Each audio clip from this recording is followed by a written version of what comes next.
शिक्षा और संस्कृति। शिक्षा और संस्कृति की आवाज जानी पहचानी उत्तराखंड मुक्त विश्वविद्यालय आपके लिए लेकर आया है 91.2 एफएम पर बदलते शहर की धड़कन हेलो हल्द्वानी। हेलो हल्द्वानी एक सामुदायिक रेडियो है जिसे उत्तराखंड मुक्त विश्वविद्यालय संचालित करता है और इस रेडियो को आप 91.2 मेगाहर्ट्ज की फ्रीक्वेंसी पर सुन पाते हैं। इस रेडियो पर हम समुदाय और समाज के हितों में कार्यक्रम लेकर के आते रहते हैं। वहीं उत्तराखंड मुक्त विश्वविद्यालय से जुड़े हुए विद्यार्थियों के हित में भी कई तरह के कार्यक्रम लेकर आते रहते हैं और कुछ कार्यक्रम ऐसे होते हैं जो विश्वविद्यालय के विद्यार्थियों के साथ समुदाय के लिए भी हितकारी होते हैं। और फिलहाल जो कार्यक्रम हम अभी आपके लिए लेकर आ रहे हैं ये भी कुछ ऐसा ही है। जैसा कि दोस्तों आप सभी जानते हैं कि हम 1 सितंबर से 7 सितंबर तक राष्ट्रीय पोषण सप्ताह मना रहे हैं।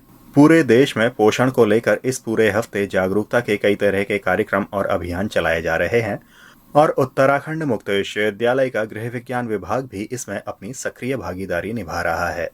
और इसी सक्रिय भागीदारी का हिस्सा बनी है उत्तराखंड मुक्त विश्वविद्यालय के गृह विज्ञान विभाग से डॉक्टर पूजा भट्ट। और इनकी जानकारी का जो विषय है वो है प्रच्छन्न भुखमरी यानी कि हिडन हंगर।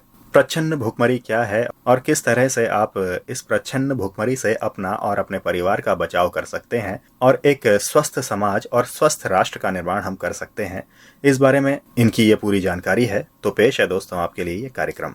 उत्तराखंड मुक्त विश्वविद्यालय के सभी श्रोताओं को मेरा नमस्कार। मैं हूं डॉक्टर पूजा भट्ट, विश्वविद्यालय के गृह विज्ञान विभाग से। आप मुझे सुन रहे हैं विश्वविद्यालय के सामुदायिक रेडियो 91.2 एफएम पे। जैसा कि आप सभी जानते हैं, गृह विज्ञान विभाग सितंबर के पहले सप्ताह को यानी 1 से 7 सितंबर पोषण सप्ताह के रूप में मना रहा है। इसी श्रृंखला में मैं डॉक्टर पूजा भट्ट आपसे अपने विचार व्यक्त करना चाहती हूँ। आज का जो मेरा टॉपिक है, मैं आपसे बात करना चाहती हूँ प्रच्छन्न भुखमरी के विषय में। इसका मतलब है हिडन हंगर। जैसा कि आप सभी जानते हैं कि पिछले कुछ सालों में इंडिया ने संवर्धित बीजों और नई टेक्निकों की मदद से जो हमारा प्रोडक्शन है एग्रीकल्चर का, वो तो काफी अच्छा हो गया है। लेकिन उत्पादकता बढ़ाने की इस होड़ में जो पोषक पदार्थ होने चाहिए जो हमारे अनाज में, उसमें हम थोड़े पीछे रह गए हैं। इसकी वजह से 21वीं शताब्दी में भी विश्व के विभिन्न हिस्सों के साथ भारत में भी एक बड़ी आबादी के बीच पोषक तत्वों की कमी आज भी एक गंभीर समस्या बनी हुई है। आज हम बात करेंगे कि हिडन हंगर क्या होता है। हिडन हंगर तब होता है जब आपके जो भी आप न्यूट्रिशन या खाना ले रहे हैं उसमें सारे जो न्यूट्रिएंट हैं वो अवेलेबल ना हो। जब आप पोषण तो पूरा ले रहे हैं, खान पान आपका सही हो, लेकिन उनमें जो पोषक तत्व हैं, बेसिकली जो सूक्ष्म पोषक तत्व हैं जैसे विटामिन और खनिज, उनकी कमी आ जाती है, जो कि किसी भी मनुष्य के वृद्धि और विकास के लिए अत्यंत आवश्यक है। तब वह पर्टिकुलर पर्सन हिडन हंगर का शिकार होता है। जो इसमें मुख्य पोषक तत्व है वो है iron, folate, zinc, vitamin A, vitamin 12 and vitamin D. अगर हम पोषक तत्वों की कमी के संकट के विषय में बात करें तो अभी भी विश्व के निम्न और मध्यम आय वर्ग के देशों में लगभग 2 बिलियन महिलाओं और बच्चों में विटामिन ए और आयरन की भारी कमी देखी गई है, जो एक बड़े संकट की ओर संकेत करता है। विश्व पोषण रिपोर्ट 2020 के तहत भारत को विश्व के उन 88 देशों की सूची में रखा गया है जिनके वर्ष 2025 तक ग्लोबल न्यूट्रिशन टारगेट्स को प्राप्त करने की संभावनाएं बहुत ही कम है। इस रिपोर्ट्स के अकॉर्डिंग भारत में 37.9 बच्चों में वृद्धिरोध या बौनापन और 20.8 में दुबलेपन के मामले देखे गए हैं। इस रिपोर्ट के अकॉर्डिंग भारत को नाइजीरिया और इंडोनेशिया के साथ उन 3 सबसे खराब देशों की सूची में रखा गया है जहां वृद्धिरोध के मामलों में सबसे अधिक असमानता देखी गई है। इस रिपोर्ट के अनुसार भारत में 14% आबादी अंडर नरिशमेंट है और देश में चाइल्ड मोर्टेलिटी रेट भी काफी बढ़ गया है। ये रेट 3.7 तक बताया गया है। जैसा कि मैंने बताया कि हम बात कर रहे हैं हिडन हंगर के विषय में, तो ये तो हमने बात करी पहले की जो हिडन हंगर है, जो माइक्रो न्यूट्रिएंट्स है, इनकी कमी से होता है। लेकिन जो इसमें जो कॉमन फॉर्म है इसके, वो है, पहला है आयरन डेफिशिएंसी। आयरन की डेफिशिएंसी से इम्यून सिस्टम वीक होता है वर्क कैपेसिटी भी अफेक्ट होती है इससे। इसके अलावा इंडोक्राइन फंक्शंस में भी प्रॉब्लम आती है। अगला है आयोडीन। आयोडीन की डेफिशिएंसी से गॉइटर तो एक मुख्य रोग है ही, इसके अलावा मेंटल रिटार्डेशन भी देखा गया है। अगला है जिंक, जिससे इम्यून सिस्टम पे फर्क पड़ता है, डायरिया होता है तथा रेस्पिरेटरी इन्फेक्शन होने का भी खतरा बढ़ जाता है। Folic acid. फॉलिक एसिड मुख्य रूप से प्रेग्नेंट महिलाओं को अर्ली स्टेज में दिया जाता है ताकि न्यूरल ट्यूब डिफेक्ट्स बच्चे में ना हो। इसके अतिरिक्त इसकी कमी से मैक्रोसाइटिक एनीमिया भी होता है। अगला हमारा माइक्रोन्यूट्रिएंट है विटामिन ए। इससे इम्यून सिस्टम अफेक्ट होता है। अगर आप इसकी मात्रा भोजन में कम होगी तो किसी व्यक्ति के इम्यून सिस्टम में फर्क पड़ता है और इम्यूनिटी लो हो रहती है।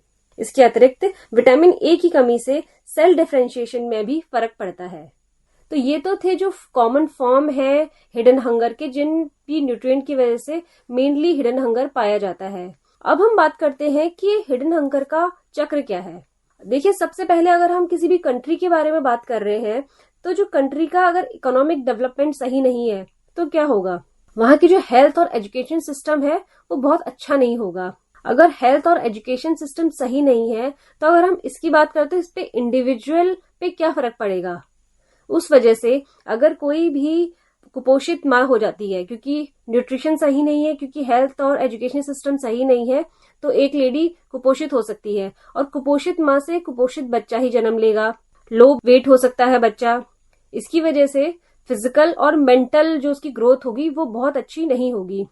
इसके कारण स्कूल परफॉर्मेंस में भी बच्चा लो रहेगा और जब वो बड़ा होगा तो उसकी वजह से कोई बहुत अच्छी जॉब वो नहीं ले पाएगा। वो पॉवर्टी को देखेगा और कोई भी अच्छा वो सोर्स ऑफ इनकम अपने लिए नहीं जनरेट कर पाएगा। अब वही जो पर्टिकुलर पर्सन है जब वो एज अ लेबर फोर्स में अगर खुद को इंट्रोड्यूस करेगा तो वहां पे उसकी जो कैपेसिटी होगी काम करने की वो भी लो होगी, तो पे भी लो होगा और जो प्रोडक्टिविटी है ओवरऑल वो भी लो होगी। इसके लिए जो उसकी जो लाइफ टाइम की अर्निंग है उस पर भी फर्क पड़ेगा, वो भी काफी कम होंगी और जो लाइफ एक्सपेक्टेंसी है वो भी ऑब्वियसली कम हो जाएगी। और ये सब चीजें वापस हमारे जो इकोनॉमिक डेवलपमेंट है उसको अफेक्ट करेंगी। तो इसलिए आप देख सकते हैं अगर माइक्रोन्यूट्रिएंट की डेफिशिएंसी ओवरऑल सिस्टम को अफेक्ट करती है तो लोगों में माइक्रोन्यूट्रिएंट्स के प्रति जागरूक होना बहुत इंपॉर्टेंट है। अब हम बात करते हैं कि इसके प्रभाव क्या क्या हैं। अगर हम इसके ओवरऑल प्रभाव को देखें तो इससे लोगों में गंभीर बीमारियां हो सकती हैं और इम्यून सिस्टम वीक होता है और मृत्यु दर के आंकड़ों में भी वृद्धि हो सकती है। इसके अलावा हम बात करते हैं पर्टिकुलर एज ग्रुप के अकॉर्डिंग। तो जो बच्चे हैं, कोई भी बच्चा अगर कुपोषित माँ से हुआ है और उसमें अगर माइक्रोन्यूट्रिएंट की डेफिशिएंसी थी तो वो बच्चा, उसका जो वेट होगा बहुत कम होगा और आने वाले टाइम में वो फिजिकली एंड मेंटली इम्पेयर्ड हो सकता है। इसके अलावा जो छोटे बच्चे हैं 5 साल तक के बच्चे, उसमें स्टंटिंग हमें देखने को मिलेगी, मानसिक विकास थोड़ा स्लो रहेगा उनका और जो फ्रीक्वेंट इन्फेक्शन का ये बच्चे शिकार हो सकते हैं। तीसरा है हमारा किशोर। किशोर में बेसिकली स्टंटिंग या फैटिग देखने को मिलता है। इन्फेक्शन रेट हाई होगा किशोरों में भी और जो मेंटल कैपेसिटी है वो भी हमें डिक्रीज होती हुई दिखाई देगी। अडल्ट्स की अगर हम बात करें तो अडल्ट्स की डिक्रीज इन प्रोडक्टिविटी होगी और जो इनमें अडल्ट्स में क्रोनिक डिजीज होने का खतरा बढ़ जाता है और जो अडल्ट्स हैं वो माल न्यूट्रिशन का शिकार रहेंगे। पांचवा है गर्भवती महिलाएं। गर्भवती महिलाओं में माइक्रोन्यूट्रिएंट्स की डेफिशिएंसी की वजह से एक तो मृत्यु दर बढ़ सकती है। इसके अतिरिक्त जो प्रेगनेंसी रिलेटेड कॉम्प्लिकेशंस हैं वो भी काफी बढ़ जाते हैं। और अगर हम बूढ़े व्यक्तियों की बात करें तो वो इन न्यूट्रिएंट्स की डेफिशिएंसी की वजह से शारीरिक और मानसिक रूप से बहुत कमजोर हो जाते हैं और उनकी जो संज्ञानात्मक क्षमता है वो भी कम हो जाती है। अब हम बात करते हैं कि इसके कारण क्या हैं। सबसे पहले कारण पे हम चर्चा करेंगे जो है गुणवत्ता पूर्वक आहार की कमी। देश की बड़ी आबादी में विटामिन और अन्य महत्वपूर्ण पोषक तत्वों की कमी ही एक मेन कारण है, क्योंकि हमारे जो डाइट में सारे न्यूट्रिएंट्स नहीं है और जो डाइट हमारी जनता ले रही है उसमें सारे न्यूट्रिएंट अवेलेबल नहीं है। और बेसिकली जो आर्थिक रूप से कमजोर वर्ग के लोग हैं उनकी आवश्यकता के अनुरूप पर्याप्त मात्रा में सब्जियां, फल, दालें और पशु उत्पाद उपलब्ध नहीं हो पाते हैं, जिसकी वजह से वो हिडन हंगर की चपेट में आते हैं। अगला है महंगाई। जैसे जैसे चीजों के रेट बढ़ते हैं और वो महंगी होती जाती है तो एक लो इनकम प्रोफाइल वाला व्यक्ति उन हर चीजों को खरीदने में सक्षम नहीं हो पाता है, जिस वजह से वो अपने आहार में उन चीजों का सेवन नहीं कर पाता है जो उसके अच्छे स्वास्थ्य के लिए इम्पोर्टेंट है। तो इसलिए यह भी एक कारण है जिस वजह से माइक्रोन्यूट्रिएंट डेफिशिएंसी लोगों में आ रही है। कृषि क्षेत्र में विविधता का अभाव, ये भी एक इम्पोर्टेंट फैक्टर है जिसकी वजह से माइक्रोन्यूट्रिएंट्स की जो कमी है वो लोगों में देखी जा रही है, क्योंकि भारत में गेहूं और चावल जैसी मुख्य फसलों का उत्पादन तो काफी जोर शोरों से हो रहा है, लेकिन जो हमारी परंपरागत फसलें हैं और फल सब्जियां हैं उनके उत्पादन और खपत में भारी गिरावट आई है। तो यह भी इसका एक मुख्य कारण है। पलायन, भारत में जनसंख्या में हुई तीव्र वृद्धि के बीच कई राज्यों में जनसंख्या की तुलना में आवश्यक संसाधनों का विकास नहीं हो पा रहा है, जिसकी वजह से लोग मजबूर हैं एक स्थान से दूसरे स्थान में पलायन करने के लिए, जिसके कारण राज्यों को एक बड़ी आबादी को अपनी जीविका के लिए देश के दूसरे राज्यों में पलायन करना पड़ रहा है। रोजगार की अनिश्चितता और मूलभूत सुविधाओं के अभाव में लोगों के लिए पोषक तत्वों की कमी के मामलों में वृद्धि हो रही है और इसका सबसे अधिक प्रभाव महिलाओं और बच्चों पर देखने को मिलता है। शिक्षा और जागरूकता, क्योंकि बहुत सारे लोग जो माइक्रोन्यूट्रिएंट डेफिशिएंसी है या हिडन हंगर जिसकी हम बात कर रहे हैं उसके बारे में लोगों को बहुत ज्यादा जागरूक नहीं है और जानकारी नहीं है, जिसकी वजह से वो इन चीजों का सेवन नहीं कर पा रहे हैं। जो वो चीजें हैं, जो पदार्थ हैं जिनमें ये सब पौष्टिक तत्व पाए जाते हैं वो उनकी अपनी डाइट में वो नहीं ले रहे हैं, इस वजह से उनके स्वास्थ्य पे इसका विपरीत असर पड़ रहा है। अगला है योजनाओं का क्रियान्वयन। गवर्नमेंट ने बहुत सारी स्कीम्स ऐसी चलाई हैं जिससे कि जो खाद्य सुरक्षा और कुपोषण जैसी समस्याओं से निपटा जा सके, लेकिन फिर भी कहीं न कहीं जो क्रियान्वयन है योजनाओं का वो सही रूप से नहीं हो पा रहा है। तो ये भी इसके लिए एक महत्वपूर्ण कारक है कि लोगों को माइक्रोन्यूट्रिएंट्स की डेफिशिएंसी हो रही है। अब हम बात करते हैं कि समाधान क्या है इन चीजों का। अगर हम समाधान की बात करें तो सबसे पहले पोषक तत्वों के घनत्व में सुधार करना होगा। देश के भोजन में प्रयुक्त होने वाले मुख्य अनाज जैसे गेहूं, चावल आदि जो है उनमें आवश्यक खनिज या विटामिन का घनत्व बहुत अधिक नहीं होता है। तो ऐसे में पर्याप्त मात्रा में उपलब्ध इन खाद्य पदार्थों में पौष्टिक घटक के घनत्व को बढ़ाने की आवश्यकता है और जो उसमें अवांछनीय यौगिक हैं उनके घनत्व को घटाने पर ध्यान देना होगा।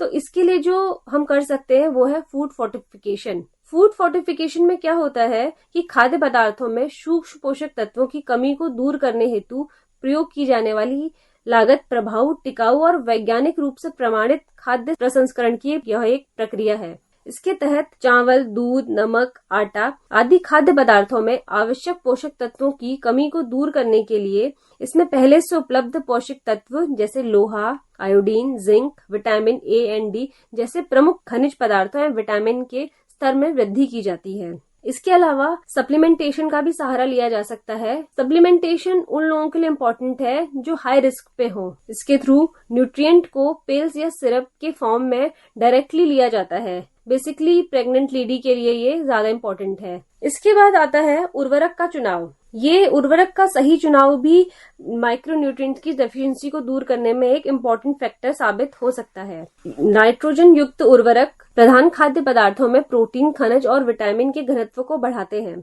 इन उर्वरकों में जिंक और आयोडीन के उचित मिश्रण से अनाज में भी जिंक और आयोडीन के घनत्व को बढ़ाया जा सकता है। इसके अलावा कुछ ऐसी प्रैक्टिसेस हैं जो हमें खुद से करनी होंगी, जैसे किसी भी लैक्टेटिंग मदर को चाहिए कि वो नवजात को 6 माह तक ब्रेस्ट फीड करवाए और उसके पश्चात जो कल्चरली एप्रोप्रिएट हो ऐसे ही वीनिंग फूड का इस्तेमाल किया जाए।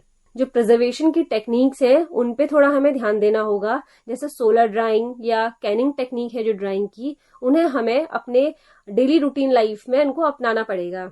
इसके अलावा यदि पॉसिबल है तो एक स्मॉल लाइव स्टॉक की रियरिंग करी जा सकती है और न्यूट्री गार्डन लगाना भी इसका एक इम्पोर्टेंट फैक्टर है, जिसकी वजह से आप माइक्रोन्यूट्रिएंट की डेफिशिएंसी से बच सकते हैं, क्योंकि आपको ये सारी चीजें अपने ही घर में उपलब्ध हो सकती हैं न्यूट्री गार्डन के थ्रू। अगला है खाद्य विविधता। लोगों के लिए आवश्यक पोषक तत्वों की उपलब्धता सुनिश्चित कराने के लिए उनकी जो डेली लाइफ में खाद्य पदार्थों में विविधता लाना बहुत इम्पोर्टेंट है। वर्तमान समय में देश में सब्जियों, दालों और फलों के उत्पादन तथा खपत को बढ़ाने के लिए इस प्रकार की पहल को शुरू किया जाना बहुत आवश्यक है। और अगर हम ओवरऑल देखें तो जो गवर्नमेंट का भी बहुत इम्पोर्टेंट रोल है, क्योंकि सरकार को भी चाहिए कि कुपोषण जैसी चुनौती से निपटने के लिए बहुपक्षीय प्रयासों को किया जाए। इसमें खाद्य विविधता, उपज की गुणवत्ता में सुधार, कृषि उपज के विपणन और खाद्य पदार्थों के वितरण हेतु मजबूत आपूर्ति श्रृंखला की स्थापना की जानी चाहिए।